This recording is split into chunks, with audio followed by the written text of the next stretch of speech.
안녕하세요. 혹시 나이가 드니까 기억력이나 뭐 집중력이 예전 같지 않네?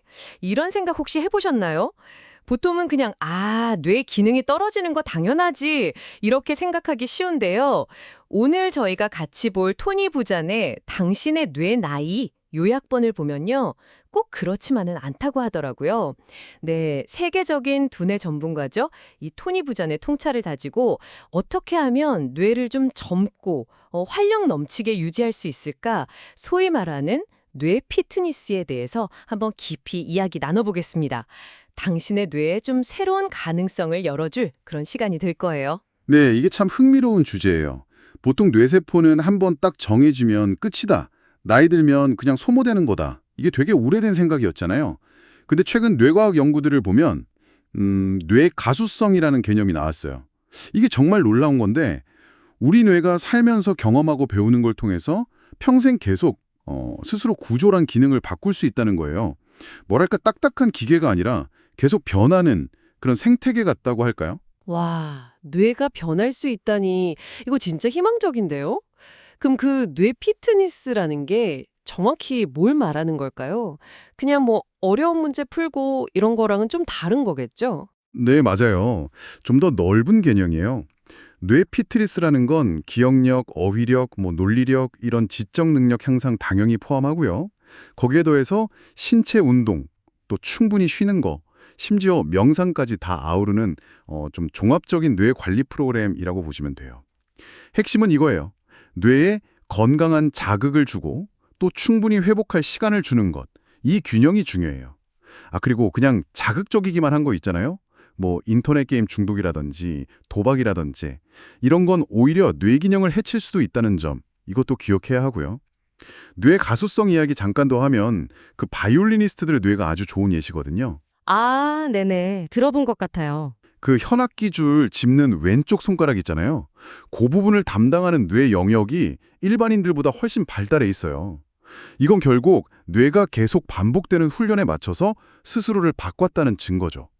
그리고 그 슈퍼맨 배우였던 크리스토퍼 리브 사례도 있잖아요. 사고로 전신마비 왔었는데 재활통해서 일부 운동 기능을 회복했거든요. 이것도 뇌가 정말 놀랍게 다시 연결되는 능력이 있다는 걸 보여주는 거죠. 그렇군요. 결국엔 뇌도 안 쓰면 녹슨다. 이 원칙이 똑같이 적용되는 거예요. 안 쓰면 녹슨다. 듣고 보니 기억력 걱정하시는 분들 정말 많으실 텐데 이것도 그럼 마찬가지겠네요. 책에서는 심지어 기억력에는 한계가 없다, 뭐 이렇게까지 말한다면서요? 네, 맞습니다. 부자는 기억이라는 게 정보를 저장하는 일종의 기술과 같다고 봐요. 그래서 훈련하면 얼마든지 좋아질 수 있다는 거죠. 우리가 뭘 기억할 때 뇌 신경세포들 사이에 연결 통로, 기억 흔적이라는 게 생기는데요. 반복해서 학습하면 이 길이 점점 넓고 탄탄해지는 거예요. 이걸 장기 증강이라고 부르는데 자주 다니는 길이 넓은 결이 되는 거랑 비슷해요. 아, 근데 여기서 또 재밌는 게 믿음의 힘이에요.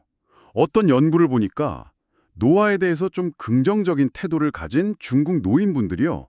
부정적인 미국 노인분들보다 기억력 테스트 잠수가 더 좋았대요. 오, 신기하네요. 그러니까 스스로 나는 기억력 괜찮아. 이렇게 믿는 게 실제 기억력에도 도움이 된다는 거죠. 믿음이 중요하다니. 그럼 구체적으로 기억력을 좀 단련하는 방법, 그런 것도 있을까요? 네, 부산이 특히 강조하는 게 정보를 좀 의미 있는 덩어리로 묶는 거. 덩어리 짓기라고 하죠. 덩어리 짓기요? 네, 그냥 쭉 나열하는 것보다 서로 관련 있는 것끼리 묶으면 훨씬 기억하기 쉽잖아요. 예를 들어 마트 가서 장볼 목록 외울 때도 그냥 줄줄 외는 게 아니라 과일, 유제품, 채소 이렇게 자기만의 기준으로 나눠서 외우는 거죠.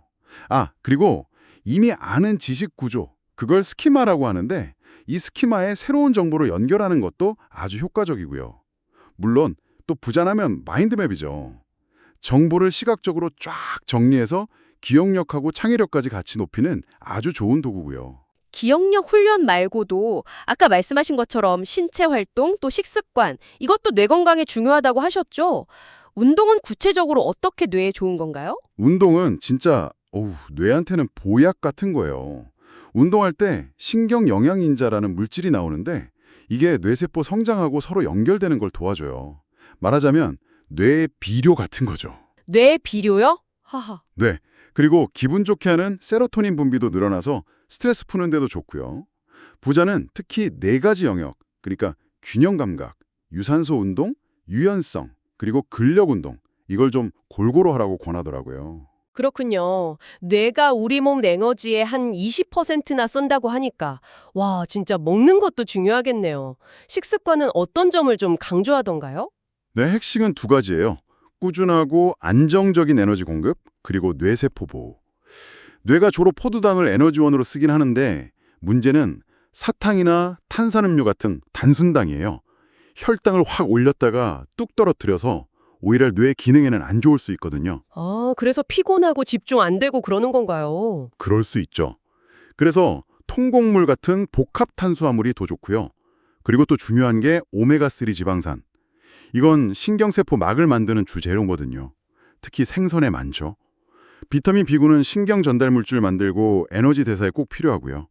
또 녹색 채소에 많은 항산화 성분이나 적포도주에 있는 레스베라트롤 같은 것도 뇌세포 보호에 도움이 된다고 언급이 돼요.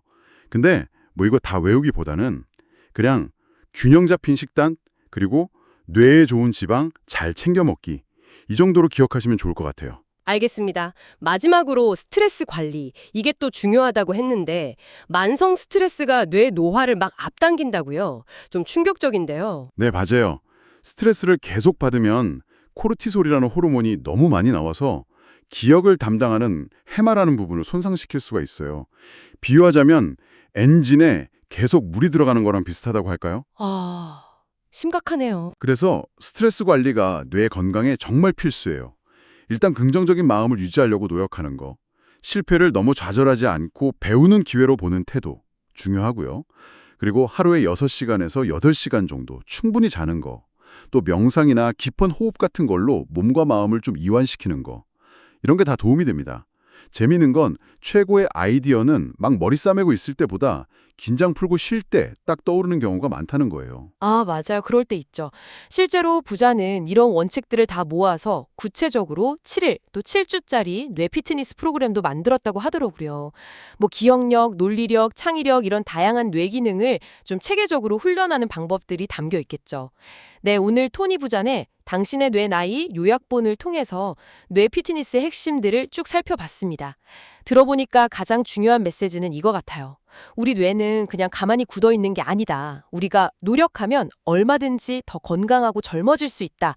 이런 가능성이요. 네, 바로 그겁니다.